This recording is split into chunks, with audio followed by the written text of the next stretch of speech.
रात के ठीक 2:15 बजे एक लड़की हॉस्टल की छत पे फोन पे बात कर रही थी कि अचानक उसके बिल्कुल पीछे एक 13 फीट की लंबी औरत आके खड़ी हो गई और उसके कान के पास झुककर बोली, ये जगह मेरी है। लड़की ने जैसे ही पीछे मुड़ के देखा, उसकी चीख पूरे हॉस्टल में गूंज गई, क्योंकि उस औरत का चेहरा इंसानों जैसा नहीं था। कराची पाकिस्तान का सबसे बड़ा शहर, दिन में भीड़, ट्रैफिक, लाइट्स, लोग, लेकिन रात के बाद कुछ जगह ऐसी थी जहां लोग जाना पसंद नहीं करते थे। उनमें से एक था नूर गर्ल्स हॉस्टल। पुराने इलाके में बना हुआ 60 साल पुराना हॉस्टल, जंग लगा मेन गेट, सीलन भरी दीवारें, लंबे अंधेरे कॉरिडोर और सबसे ऊपर वो छत।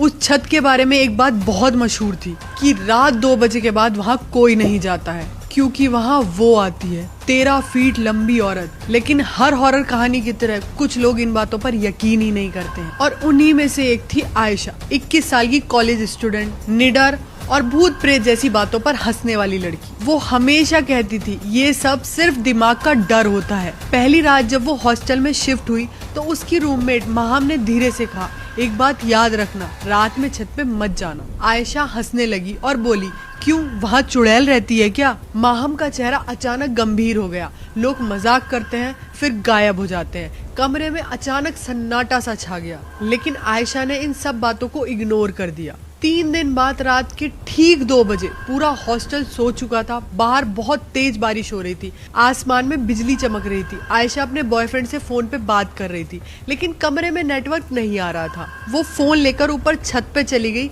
जैसे ही उसने छत का दरवाजा खोला, दरवाजा चह की आवाज से, पुराने लोहे का दरवाजा था तो डरावनी आवाज के साथ खुला। ऊपर ठंडी हवा चल रही थी, पूरी छत सुनसान थी, सिर्फ बारिश की आवाज और दूर कहीं कुत्तों के भौंकने की आवाज। आयशा फोन पे बात करते हुए धीरे धीरे चल रही थी। तभी अचानक उसके बिल्कुल पीछे कोई आकर खड़ा हो गया, इतना करीब कि उसकी ठंडी सांस आयशा की गर्दन से टकराई, और फिर एक भारी डरावनी आवाज आई, ये जगह मेरी है। आयशा का शरीर वहीं जम गया, उसके हाथ कांपने लगे।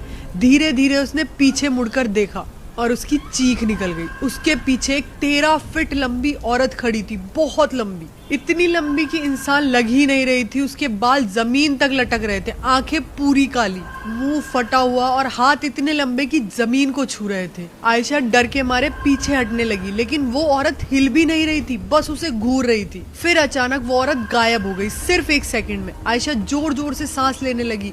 ये क्या था? तभी फोन पर उसके बॉयफ्रेंड की कांपती हुई आवाज आई, आयशा तुम्हारे पीछे अभी भी कोई खड़ा है। आयशा के पूरे शरीर में डर दौड़ गया। वो धीरे धीरे पीछे मुड़ी, लेकिन इस बार वहाँ